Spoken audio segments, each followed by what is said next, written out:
귀한 찬양 감사를 드립니다. 오늘 시편 127편 1절부터 2절까지 말씀을 가지고 주님께서 세우는 인생이 되자, 이러한 제목으로 말씀을 전해드리도록 하겠습니다. 건물을 짓는 사람들은 건물의 기초를 가장 중요하게 생각을 합니다. 기초가 약하면 아무리 멋지고 훌륭하고 아름다운 집도 건물도 아무 소용이 없습니다. 그래서 한자성어로 사상누각이라는 말이 있습니다. 모래 위에 집을 지은 것처럼 기초가 튼튼하지 않으면 아무 의미가 없다는 그러한 한자성어입니다. 한번 사진을 한번 보실까요?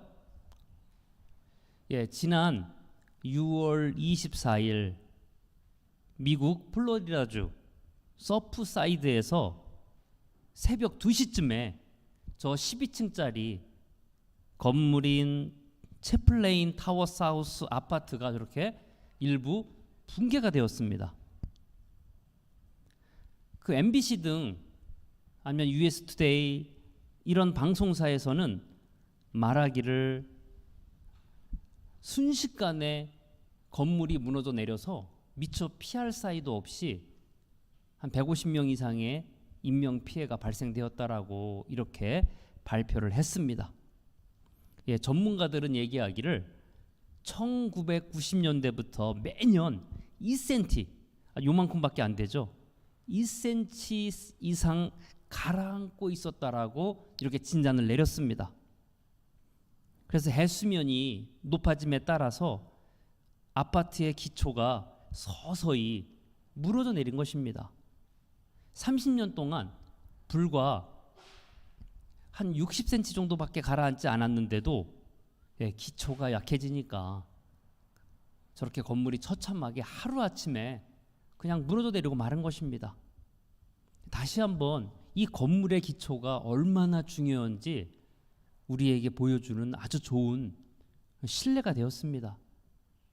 제 아무리 롱비치, 제 아무리 멋진 해변가에 집을 짓고 풍광이 좋아도 저렇게 기초가 약하면 그 건물은 하루아침에 무너내릴 수가 있는 것입니다. 우리 인생도 어떻게 보면은 건물을 짓는 것과 건물과 정말 많이 닮았습니다. 나의 인생의 기초를 어디다 세워놓고 있느냐에 따라서 인생의 방향 또한 인생의 모습이 완전히 달라집니다. 지금 저와 여러분 우리 모두 나의 삶을 통해서 나오는 그 모든 것들, 예를 들면 삶의 목적, 태도, 나의 언어와 행실, 그리고 판단 기준, 그리고 신앙생활조차도 내가 세운 인생의 기초 위에서 표출되는 바로 그러한 것들입니다. 그래서 현재 나의 모습을 보면 내가 어디에다 인생의 기초를 세웠는지 굳이 말하지 않아도 우리는 다 알게 되는 것입니다. 현재 나는 어디에다가 인생의 기초를 세우고 살고 있습니까? 어느 날 의사가 한 환자를 진료하게 되었습니다. 이 환자는 그 누가 보더라도 성공한 사람처럼 보였습니다. 명품 옷으로 치장을 하고 값비싼 롤렉스 시계를 차고 정말 한눈에 보더라도 지성이 있는 것 같았고 성공한 사람처럼 보였습니다. 의사가 진찰을 다 마친 후에 그 환자에게 이렇게 말을 했습니다. 선생님, 몸에는 아무 이상이 없는 것 같습니다. 특별한 증상이 포착이 되지 않습니다. 그러자 환자는 도저히 이해할 수 없다라는 표정을 지으면서 말을 했습니다. 의사 선생님, 그런데 왜 이렇게 삶이 무기력하고 기분이 엉망이고 허무하고 그리고 의욕도 없을까요? 삶에 왜 의욕이 없는 거죠? 왜 이렇게 기분이 날마다 다운돼 있는 거죠? 왜 이렇게 머리는 아픈 거죠?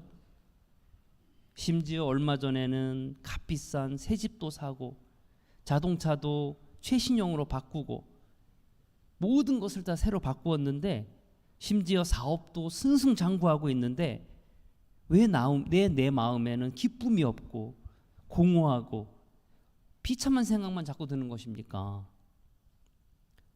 의사 선생님, 저는 이 기분에서, 이 감정에서 빨리 벗어나고 싶으니까 약 좀 처방해 주세요. 의사는 단호하게 고개를 가로지었습니다. 선생님, 안 됐지만 당신의 비룡을 치료할 약이 없습니다. 환자가 깜짝 놀랐습니다. 아니, 약이 없다니요. 선생님이 금방 치료를 하지 않았습니까? 근데 왜 약이 없는 겁니까? 당신의 병은 어플루엔자라는 병입니다. 신종 유행병입니다. 그래서 치료하기가 여간 까다로운 것이 아닙니다. 그래서 그 환자는 고개를 떨구고 그 병원을 나서게 되었습니다. 어떻습니까, 여러분? 여러분도 처음 들어보시죠? 이 어플루엔자라는 병. 과연 그것은 무슨 병인가? 솔직히 제가 드린 이 이야기는요, 지어낸 이야기지 실제로 일어난 얘기는 아닙니다. 그리고 실제적으로 어플루엔자라는 병은 의학적으로 나와 있는 병은 아닙니다. 여기서 말하는 어플루엔자라는 그 물질적 풍요를 뜻하는 어플루엔스와 유행성 독감을 뜻하는 인플루엔자의 합성어입니다. 현대인의 생활을 꼬집는 은유적인 표현입니다. 그럼 누가 이 병을 앓고 있다는 말입니까? 이 병은 코로나 바이러스와 마찬가지로 국적과 나이와 사회적 지위와 남녀노소를 가리지 않고 전방위로 나타나는 그러한 증상이라는 것입니다. 그래서 이 어플루엔자라는 이 사회적 현상의 병을 한마디로 정의하면 지칠 줄 모르고 끊임없이 더 많은 돈을 추구하는 현상으로서 과로하고 빚을 지고 돈 때문에 늘 근심하고 걱정을 하고 낭비하고 사치하는 데 열을 올리는 증상을 수반한다. 이렇게 규정을 짓고 있습니다. 그리고 이것은 의사들이 아닌 일반 사회학자들이 규정지은 바로 그러한 병입니다. 그래서 사회학적으로 본다면 이 시대를 살아가는 현대인들은 굉장히 많은 수가 이 어플루엔자에 감염된 생활을 하고 있다. 이렇게 추정을 하고 있습니다. 그리고 이 어플루엔자에 기반을 둔 삶의 특징은 허무와 공허라는 것입니다. 그런데 여러분, 정말 놀랍지 않습니까? 솔직히 교회에서 이런 말을 가르쳐줘야 하는데, 교회에서 이런 것들이 있으니까 여러분 조심하셔야 합니다 해야 되는데, 교회에서 가르쳐주지 않아도 복음과는 전혀 상관없는 사회 현상을 연구하는 사회학자들이 내린 그러한 결론이라는 것입니다. 그리고 많은 사람들이 이것 때문에 고통 가운데, 허무한 가운데 인생을 살고 있으니까 그렇게 살지 마십시오라고 이렇게 우리에게 권면을 해주고 있는 것입니다. 저는 놀라운 것이 이러한 이야기들을 교회에서 해도 시원치 않은데, 교회뿐만 아니라 사회에서도 이러한 것을 추구하는 삶에는 분명한 인생의 허무, 공허밖에 없습니다. 바로 이렇게 결론지어 얘기한다는 것이 저는 놀라울 따름입니다. 자, 우리는 교회에서뿐만 아니라 일반 사회학자들이 경고하고 있는 이러한 어플루엔자의 그러한 삶의 기초를 놓지 않아야 되겠습니다. 우리는 그러한 삶의 기초를 놓는 사람들이 아니라 바로 주님을 의지하는 것에 삶의 기초를 세워야 하는 것입니다. 그래야지 내 인생 가운데 기뻐하고 감사하고 가치 있는 인생을 할 수가 있다는 것입니다. 그것이 바로 오늘 1절 말씀입니다. 여호와께서 집을 세우지 아니하시면 세우는 자의 수고가 헛되며 여호와께서 성을 지키지 아니하면 파수꾼의 깨어 있음이 헛되도다. 본문에 등장하는 여호와의 집 그리고 여호와의 성은 에루살렘 도성과 에루살렘 성전을 의미합니다. 제가 지난주에도 말씀드렸죠. 이스라엘 백성들은 시온 사상을 가지고 살고 있다라고. 즉 그들 마음속에는 에루살렘 성전과 에루살렘 도성이 바로 그들의 삶의 중심이 된 그러한 시온 사상을 가지고 살고 있다, 이렇게 말씀을 드렸습니다. 즉 이스라엘 백성들의 삶의 기초, 이스라엘 백성들의 삶의 근간은 바로 이 에루살렘 성전과 에루살렘 성의 근간을 두고 세워졌다라는 그러한 의미가 담겨져 있습니다. 흔히 구약 시대에는 사회가 다양하지 않았기 때문에 집과 성전이 그들 삶의 근간이었습니다. 그리고 모세 시대를 가르쳐서 족장 시대다, 이렇게 부릅니다. 그 족장 시대에는 모든 신앙 교육과 삶의 지혜, 그리고 하나님을 아는 지식, 하나님을 경배하는 어떠한 그러한 모습, 그런 것들을 오직 가정을 통해서만 배웠습니다. 가정이 아니면 그러한 것들을 배울 수 없었기 때문에 구약에서는 특히 부모가 없는 고아에 대해서 굉장히 불쌍하게 생각하는 이유가 바로 그것 때문에 그렇습니다. 단순히 부모가 없어서 먹고 살 것이 걱정이 되어서 걱정을 했던 것이 아니라 부모가 없는 가정들은 바로 부모로부터 신앙교육과 하나님을 아는 지식, 하나님을 경배하는 그 자세를 배울 수 없었기 때문에 고아들을 특히 불쌍하게 생각하라, 바로 이렇게 말씀을 한 것입니다. 얼마 전에 브리즈번에 있는 어느 교회에서 실제적으로 일어난 일입니다. 어느 장로님이 자신의 아들이 신앙생활을 잘하지 못하는 이유를 교회와 또한 그 청년을 지도하고 있는 전도사에게 책임을 돌렸다고 합니다. 그래서 그 장로님은 교회와 담당 전도사가 자신의 아들의 신앙교육을 제대로 시키지 않아서 지금 자신의 아들이 신앙적으로 방황하고 있다고 공개적인 자리에서 추궁을 했다는 그러한 일입니다. 그때 어느 집사님이 듣다 못해서 다음과 같은 발언을 했다고 합니다. 장로님, 한번 생각해 보시기 바랍니다. 장로님 자녀가 교회에서 생활하는 시간이 많습니까? 아니면 가정에서 생활하는 시간이 많습니까? 교회는 일주일에 한 번, 한두 시간 왔다 가면 그만인데 그 나머지 모든 시간은 다 가정에서 시간을 보내고 있습니다. 장로님, 자녀의 신앙교육이 어디서 이루어져야 되겠습니까?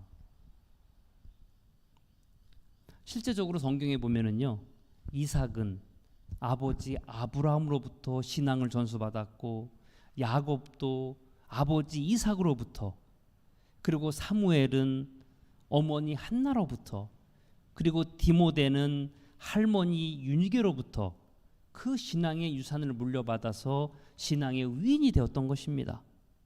저는 지금도 그 사실은 변하지 않는다고 생각합니다. 자녀들이 가장 많은 시간을 보내는 것이 가정이고요. 그리고 그 가정에서 자녀들은 부모로부터 신앙의 유산을 물려받게 되어 있는 것입니다. 그래서 제가 계속적으로 강조하는 사항이 있다면 우리는 예수님의 삶의 패러다임을 본받아서 그것을 자녀에게 물려주는 것이 부모의 올바른 신앙의 도리다. 그것을 제가 계속해서 강조하고 있지 않습니까? 만약에 내가 모순적이고 비인격적이며 이율배반적인 뒤틀어진 그러한 신앙생활을 하다 보면은 나의 자녀들도 틀림없이 그것을 본받아서 인생을 살게 될 것입니다. 그래서 가정에서의 신앙교육이 굉장히 중요하고, 그리고 가정이 삶의 신앙의 근간을 놓는 뿌리나 마찬가지입니다. 자, 또 그림을 한번 보시겠습니다. 자, 그림, 저 그림입니다. 자, 보면은 가운데에 그 성전이 있고요. 그리고 성전을 중심으로 해서 이스라엘의 12지파들이 삥 둘러서 자리를 이렇게 틀고 앉아 있습니다.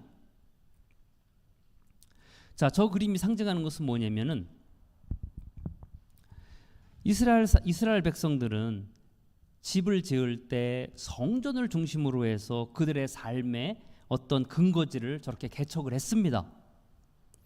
저 그림이 상징하는 것은 그들 삶의 중심에는 성전이 있고, 그리고 성전을 통해서 하나님 앞에 예배드리고 말씀을 듣고 순종하는 것이 그들 삶의 근간, 중심을 이루고 있다는 것을 상징적으로 보여주는 그러한 그림입니다. 그리고 성전에는 항상 두 가지가 지속적으로 행해졌습니다. 하나는 희생 제사를 드림으로써 죄 용서함을 받는 것이고요. 죄 용서함을 받는 것이고, 또 다른 하나는 하나님 말씀의 선포였습니다. 그러므로 회개와 말씀 순종이 그들 삶의 중심을 이루고 있었다라는 것을 우리는 저 그림을 통해서 알게 되는 것입니다. 지금도 우리는 교회는 지금도 우리가 이렇게 모여 있는 교회는 이와 같은 순기능이 계속적으로 발휘되어야 합니다. 그래서 우리가 예배 시간에 나올 때마다 회개하는 심령을 가지고 나와서 죄 용서함의 은혜가 예배 가운데 강같이 흘러야 하고요. 또한 말씀을 들을 때 순종하면서 삶 가운데 열매를 맺어야 하는 것, 이것이 내가 하나님 성전을 마음의 중심을 두고 살고 있다라는 증거인 것입니다. 자, 이것이 우리가 가정과 교회를 통하여서 내가 세워야 할 삶의 근간입니다. 이 두 기둥이 든든히 세워져야지만 우리는 허무하고 공허하고 후회가 없는 그런 참된 인생을 살 수가 있는 것입니다. 가정을 통해서, 부모를 통하여서 나의 신앙의 근간이 세워지고, 그리고 교회를 통해서 믿음의 근간이 세워질 때 우리는 진정한 성숙한 신앙이 될 수가 있는 것입니다. 그런데 문제는요, 이 모든 것이 다 내가 세우는 것이 아니라고 오늘 성경에서 말씀하고 있습니다. 제가 1절을 다시 읽어드리면은, 여호와께서 집을 세우지 아니하시면 세우는 자의 수고가 헛되며 여호와께서 성을 지키지 아니하시면 파수꾼의 깨어 있음이 헛되도다. 우리 삶의 근간, 신앙의 근간을 성전과 가정을 통해서 세워야 하는데, 그것조차도 하나님께서 세우지 않으면 우리의 모든 수고가 헛되다라는 것입니다. 특히 우리는 여기 헛되다라는 단어에 주목을 해야 합니다. 자, 헛되다라는 말은 무슨 말이냐면요, 성경적인 의미의 헛되다라는 의미는 하나님 사역이 없다, 나의 삶이 헛되다, 그런 의미는요, 내 삶에 그 어떠한 하나님의 사역이 없는 것, 그것이 바로 헛된 것입니다. 나의 삶 가운데, 내가 신앙생활하는 가운데 그 어떠한 하나님의 사역, 어떤 성령의 교통하심, 어떤 예수님과의 관계, 그런 것을 통한 그 어떤 신앙의 열매가 없는 것, 그것이 헛된 인생이라고 이렇게 말씀해주고 있는 것입니다. 자, 우리는 여기서 꼭 한 가지 정립하고 넘어가야 할 아주 중요한 사항이 하나 있습니다. 내가 지금 현재 종교 활동을 하는 것하고요, 그리고 하나님의 사역이 내 삶에 나타나는 것하고는 항상 일치하지 않습니다. 내가 이렇게 교회에 나와서 종교 활동을 하고 있고 신앙생활을 하고 있으니까 그것이 곧 하나님의 사역이 나타나는 것이다, 그것이 항상 일치하지는 않는다는 것입니다. 그 신뢰를 보여준 사람이 있는데요, 그 사람이 구약 성경에 등장하는 사울왕입니다.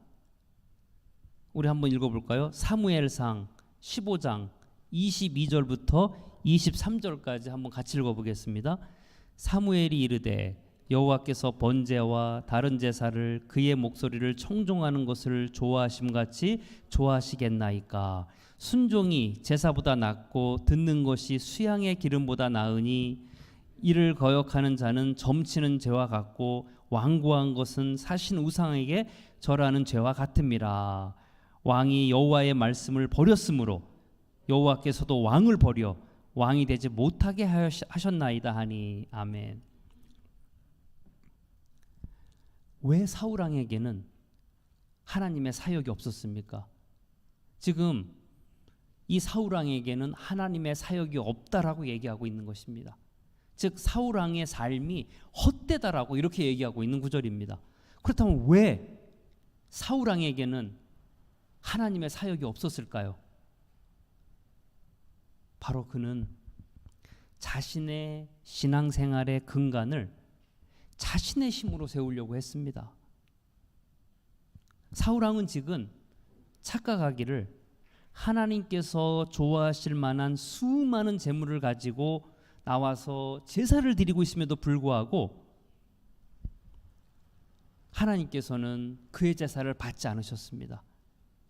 그것은 무엇을 의미하냐면 사울 왕은 자신의 신앙의 근간을 자신의 힘으로 세울 수 있다라고 착각을 한 것입니다. 그런 그에게 사무엘 선지자는 무엇이라고 얘기했습니까? 신앙생활의 근간은, 신앙생활의 기초는 당신의 힘으로 세우는 것이 아니라 하나님 말씀에 순종하는 것으로 세워야 합니다.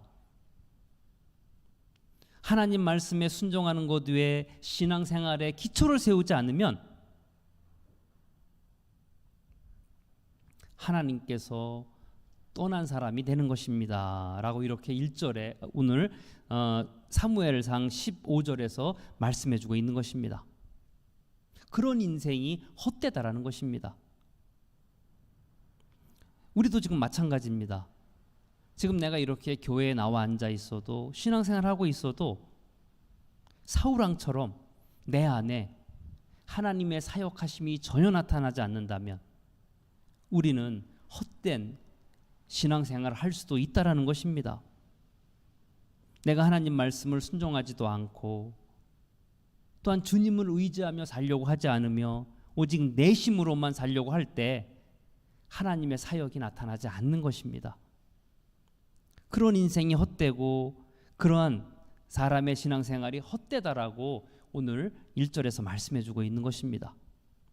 또 다른 시편에서도 같은 말씀을 반복하고 있습니다. 시편 10장 4절을 다 같이 읽어보겠습니다.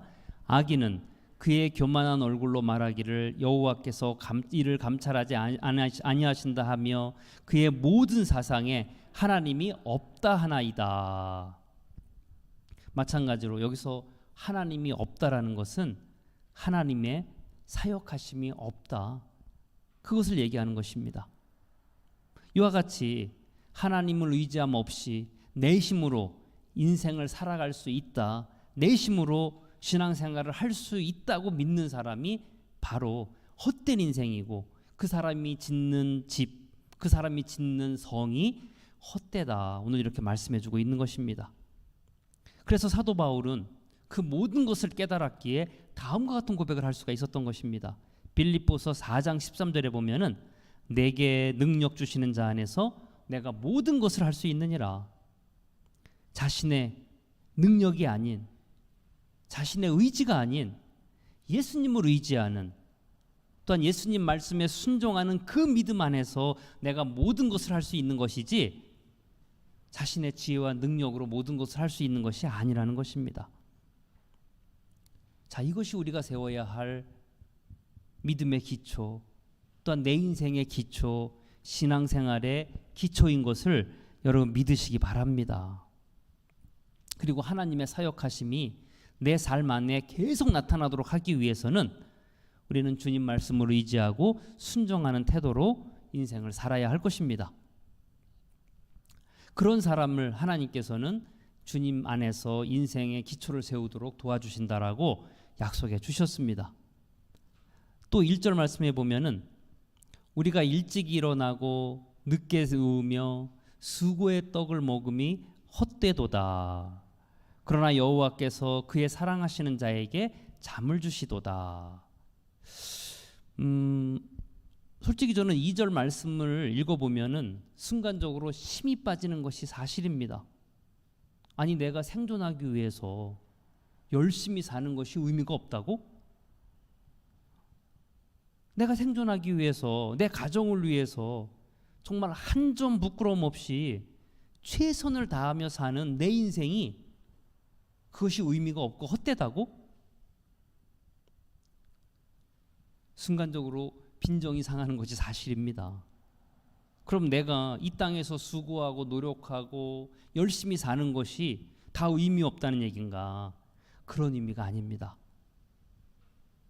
좀 전에 말씀드린 바와 마찬가지로 내 가운데 아무런 하나님의 동행하심, 하나님의 사역하심이 없는 가운데 열심을 내는 것이 의미가 없다. 그것을 말씀해주고 있는 것입니다.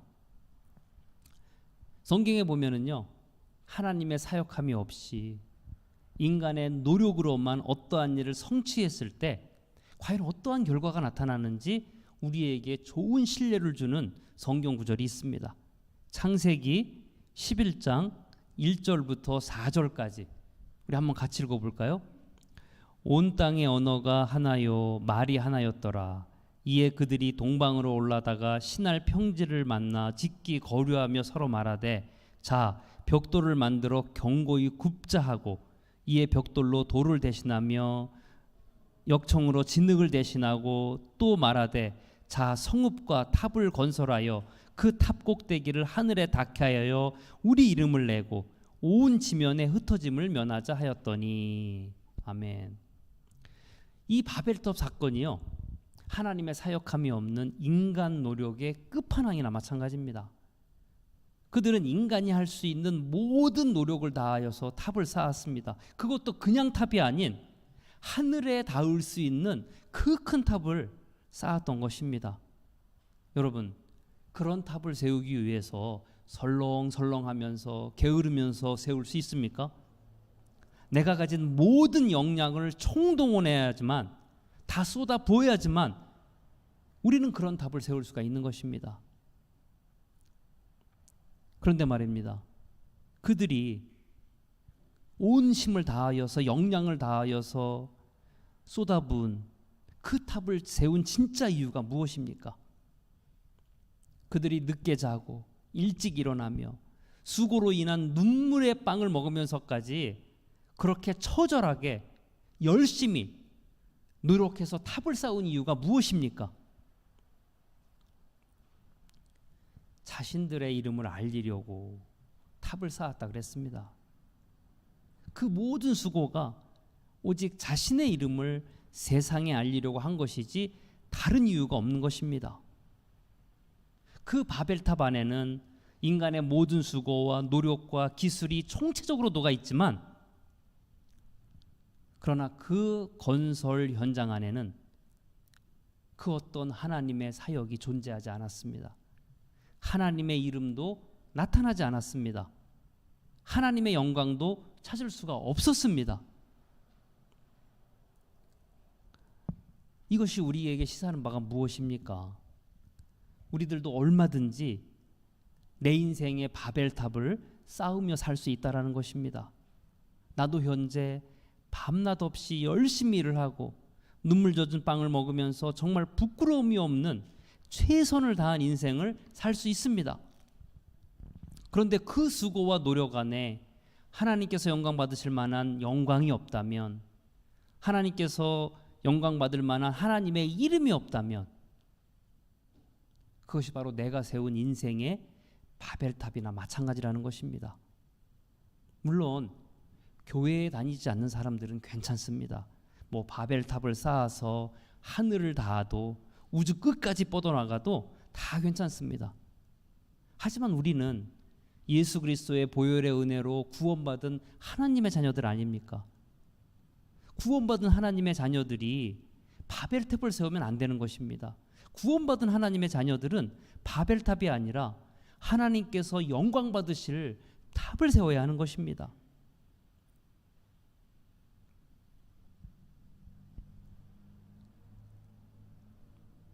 하나님께서 영광 받으실 만한 하나님께서 받으실 만한 영광이 없는 그 바벨탑은 나중에 어떻게 되었습니까? 창세기 11장 8절입니다. 여호와께서 거기서 온 지면에 흩으셨으므로 그들이 그 도시를 건설하기를 그쳤더라. 즉 모든 것이 다 공허하고 허무하게 끝나버리고 말았다라는 것입니다. 이와 같이 하나님의 영광이 없는 나의 인생, 하나님의 이름을 높이는 그러한 것이 없는 나의 인생은 아무리 노력해도 바벨탑과 같이 허무하게 끝나버린다. 그것을 2절에서 말씀해주고 있는 것입니다. 덴마크의 철학자인 키에르케고르는 이런 말을 했습니다. 하나님으로부터 자기에게 주어진 옷인 소명의 옷을 입으려고 하지 않고 스스로 옷을 만들어 입으려는 사람은 그가 착수하고 있는 것이 무엇이든지 간에 그것이 아무리 위대하고 아무리 놀랄 만한 것이고 아무리 끈기 있게 그것을 수행한다 할지라도 실패할 수밖에 없다. 왜냐하면 그것은 스스로 세운 자기 왕국이기 때문에 그렇다. 그런 인생은 모래 위에 집을 짓는 것이나 마찬가지다. 그렇게 말을 하면서 그는 하나님께서 나에게 맡겨준 소명의 옷에 인생의 기초를 세우라. 바로 이렇게 권면하고 있었던 것입니다. 여러분 어떻습니까? 나는 현재 어떠한 인생의 탑을 세우고 있는 중입니까? 하나님께서 허물어 버릴 바벨탑을 세우고 있는 중입니까? 아니면 주님께서 영광 받으실 주님의 탑을 세우고 있는 것입니까? 우리는 주님 안에서 인생의 기초를 놓음으로 말미암아 주님의 탑을 세워야 될 줄로 믿습니다. 자, 이제 마지막에 보면은 특히 우리가 많이 쓰는 그러한 재밌는 인용구가 있는데요. 하나님께서 사랑하는 자에게 잠을 주신다. 그런 내용이 나옵니다. 즉 인생의 기초를 주님 말씀 안에 순종하고 주님을 의지하는 것으로 세운 사람은 하나님께서 잠을 주신다라는 그러한 내용입니다. 여러분 짐작하시겠지만 여기서 말하는 잠은 우리가 자는 잠이 아닙니다. 그래서 가끔 잠이 많은 분들이 그러한 핑계를 댑니다. 하나님께서 나를 사랑하셔서 잠을 많이 주셔서 그렇다. 그런 의미의 잠이 아닙니다. 자, 여기서 말하는 잠이라는 것은 주님 안에 삶의 근간을 세우는 사람에게는 하나님의 지혜와 선하심에 절대적으로 의존하는 그러한 마음을 주시기 때문에 이제 모든 것을 다 주님께서 알아서 해주시기 때문에 편안한 마음으로 인생을 살 수 있다. 그런 의미가 주님께서 사랑하는 자에게 잠을 주신다라는 그런 의미입니다. 다시 한번 말씀드릴까요? 주님 안에서 삶의 근간을 세우는 사람에게는 하나님께서 지혜와 또한 선하심에 절대적으로 의존하는 마음을 주시기 때문에 이제 내가 모든 것을 주님에게 맡기고 살기 때문에 편안한 마음으로 인생을 살 수 있다. 바로 그러한 의미로서의 바로 사랑하는 자에게 잠을 주신다. 그러한 내용입니다. 여러분 이러한 복을 받으시기를 다 같이 축원합니다. 자, 이제 사람들 보기에는 우리 모두가 다 똑같은 인생을 사는 것처럼 보일 수가 있습니다. 그러나 어떤 사람에게는 하나님의 사역하심이 있는 인생을 살기도 하고 또 어떤 사람은 하나님의 사역하심이 없는 바벨탑을 세우며 사는 인생이 있을 수도 있습니다.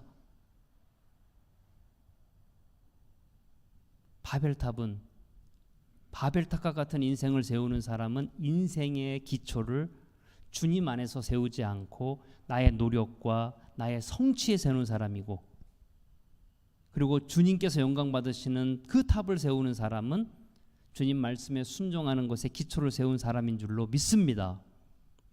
그러므로 우리 모두 인생의 기초를 주님 말씀 순종과 주님을 의지하는 것에 세우시기를 간절히 소망합니다. 기도하겠습니다.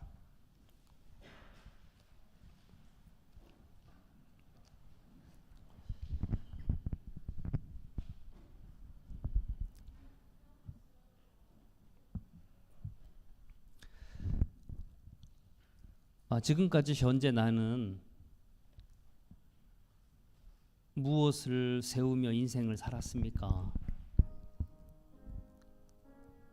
하나님의 사역하심이 전혀 없는 바벨탑을 세우며 인생을 살았습니까? 아니면은 하나님의 사역하심이 있는 주님의 탑을 세우며 인생을 살았습니까?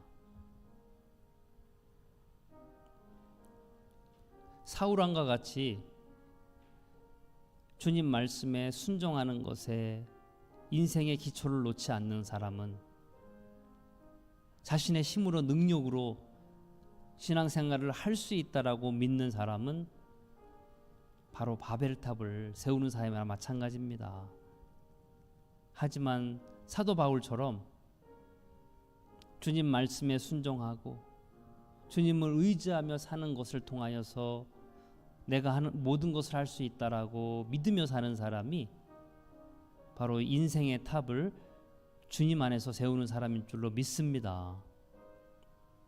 우리가 허무한 또한 공허한 인생을 살지 않기 위해서는 주님 안에서 내 인생의 기초를 놓아야 되겠습니다. 우리 다 같이 그러한 믿음을 달라고 우리 한 목소리로 기도하겠습니다. 하나님 아버지, 감사드립니다.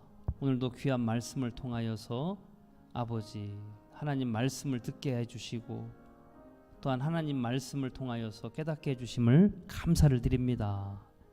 하나님, 나의 인생의 집을 나는 어디다 세우고 있습니까? 나의 신앙의 집을 나는 어디다 세우고 있습니까? 어리석었던 이스라엘 백성들처럼 아버지 바벨탑을 세우는 것으로 아버지 인생의 기초를 놓고 있지는 않습니까? 아버지 그들의 삶은 나중에는 다 허무하고 다 비참하게 끝나고 말았습니다. 하나님, 주님 안에서 내 인생의 기초를 놓음으로 말미암아 반석 위에 세운 집 같은 그러한 인생을 살 수 있도록 인도하여 주시옵소서.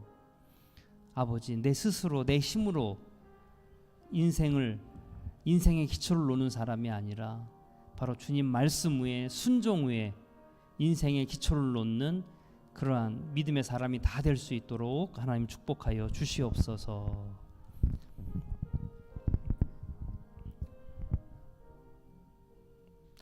하나님 아버지, 오늘도 귀한 주일을 허락해 주심을 감사드립니다. 하나님, 오늘도 저의 인생의 기초를 주님 안에서 놓기 위해서 이 시간 예배 시간에 나왔습니다. 말씀을 통하여서 또한 말씀 순종함을 통하여서 또한 은혜 경험을 통하여서 내 인생의 기초를 주님 안에 세울 수 있도록 하나님 축복하여 주시옵소서. 아버지, 그리하여서 아버지 바벨탑을 쌓는 어리석은 인생을 살지 않도록 도와주옵시고 또한 어플루엔자 병에 걸린 사람처럼 세상 물질에 내 인생의 기초를 놓지 않도록 하나님 도와주시옵소서. 그리하여서 허무하고 비참하게 끝나는 인생이 아니라 하늘의 별과 같이 빛나는 그러한 신앙의 위인으로 아버지 기억되는 사람이 되게 역사하여 주시옵소서. 또한 아버지, 내 삶 가운데 혹시 하나님의 사역함이 없는 아버지 그러한 인생을 살지 않도록 도와주시옵소서. 사울왕이 제 아무리 열심히 예배를 드렸지만 그가 하나님의 사역함이 없는 열심을 하였을 때에는 공허한 예배로 끝나고 말았습니다. 매일의 삶 또한 매일의 예배 또한 매일의 기도 가운데 공허함으로 끝나는 신앙적인 열심이 아니라 하나님께서 하나님의 사역하심이 있는 그러한 인생을 살 수 있도록 하나님 역사하여 주시옵소서. 또한 아버지, 삶 가운데 흘리는 피와 땀이 헛되지 않도록 주여 도와주시옵소서.